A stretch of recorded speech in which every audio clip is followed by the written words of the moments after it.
Persiapan seleksi PPPK Kemenag 2024 untuk Arsiparis terampil. Seleksi PPPK Kemenag 2024 sudah semakin dekat.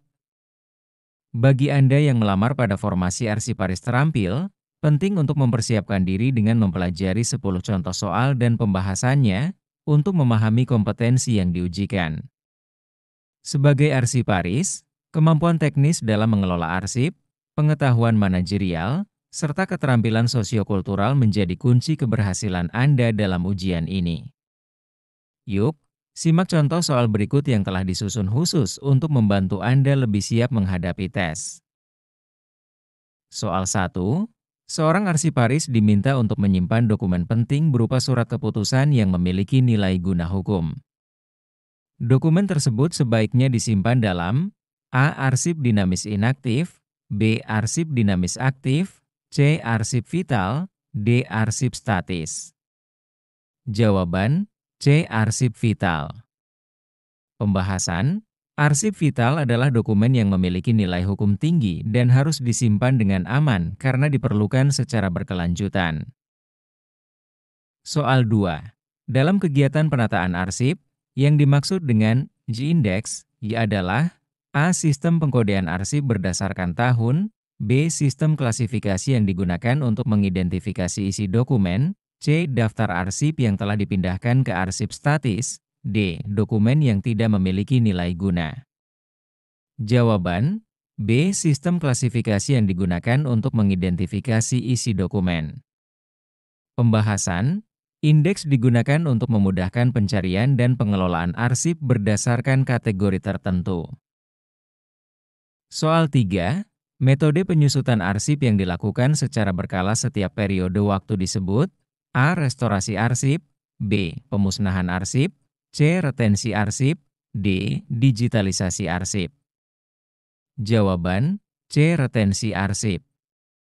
Pembahasan, retensi arsip adalah kegiatan untuk menentukan periode penyimpanan arsip sebelum dipindahkan atau dimusnahkan. Soal selanjutnya. Soal 4. Seorang arsiparis menemukan dokumen yang rusak akibat kelembaban. Tindakan pertama yang harus dilakukan adalah A. Membakar dokumen, B. Memindahkan ke tempat yang lebih kering, C. Merekam dokumen dalam bentuk digital, D. Memfotokopi dokumen. Jawaban B. Memindahkan ke tempat yang lebih kering. Pembahasan, kelembaban dapat menyebabkan kerusakan dokumen, sehingga perlu dipindahkan ke tempat yang lebih aman sebelum tindakan restorasi dilakukan. Soal 5. Dalam melakukan digitalisasi arsip, format file yang paling umum digunakan untuk menyimpan dokumen adalah A. JPEG, B. PDF, C. MP3, D. AVI. Jawaban B. PDF. Pembahasan, PDF adalah format file yang umum digunakan untuk dokumen karena dapat mempertahankan tata letak dan isi asli. Soal 6. Sebagai seorang arsiparis, Anda dihadapkan dengan situasi di mana ada beberapa dokumen yang harus segera diarsipkan dan didigitalisasi. Apa yang harus Anda lakukan terlebih dahulu? A. Mengutamakan dokumen yang sudah rusak. B. Menyusun prioritas berdasarkan tingkat urgensi dan nilai guna. C. Menunda proses arsip hingga waktu yang lebih luang. D. Menyerahkan semua dokumen kepada atasan. Jawaban B. Menyusun prioritas berdasarkan tingkat urgensi dan nilai guna. Pembahasan, dalam manajemen arsip, prioritas harus diberikan pada dokumen dengan nilai guna tinggi dan yang mendesak. Soal 7. Seorang arsiparis menerima banyak permintaan akses arsip dari beberapa unit kerja secara bersamaan. Tindakan terbaik yang harus dilakukan adalah A. Mengabaikan permintaan yang dianggap kurang penting, B. Memberikan akses hanya pada permintaan pertama, C. Mengkoordinasikan dan menyusun jadwal akses yang terstruktur, D. Menolak semua permintaan hingga arsip tertata. Jawaban C. Mengkoordinasikan dan menyusun jadwal akses yang terstruktur. Pembahasan, koordinasi yang baik diperlukan agar semua unit kerja mendapatkan akses sesuai kebutuhan secara efisien.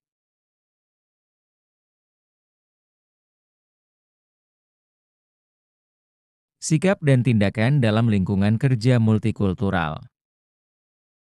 Soal 8. Dalam menjalankan tugas sebagai arsiparis di Kementerian Agama, Anda bekerja dengan pegawai dari latar belakang budaya yang berbeda. Apa sikap yang harus Anda tunjukkan? A. Memperlakukan semua pegawai dengan sikap adil dan menghargai perbedaan. B. Hanya fokus pada tugas tanpa memperhatikan perbedaan budaya. C. Menghindari interaksi dengan pegawai yang berbeda budaya. D. Mengutamakan pegawai dari budaya yang sama. Jawaban: A. Memperlakukan semua pegawai dengan sikap adil dan menghargai perbedaan. Pembahasan: sikap inklusif dan menghargai keberagaman budaya sangat penting dalam lingkungan kerja yang multikultural. Soal 9.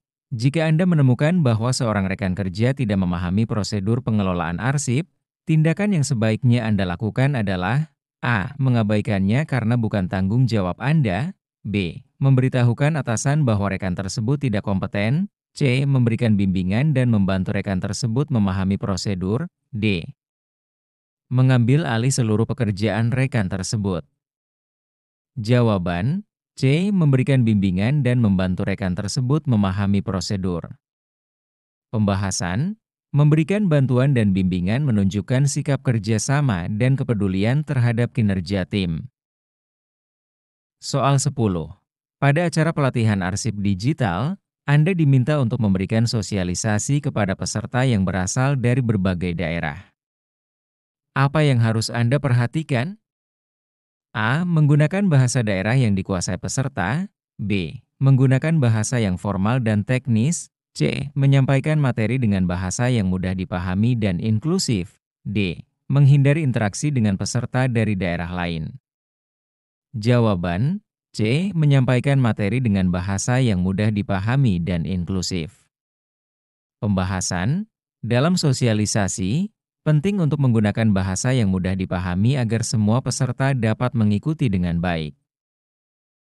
Demikianlah contoh soal dan pembahasan yang dapat menjadi referensi bagi Anda dalam mempersiapkan diri menghadapi ujian PPPK Formasi Arsiparis Terampil.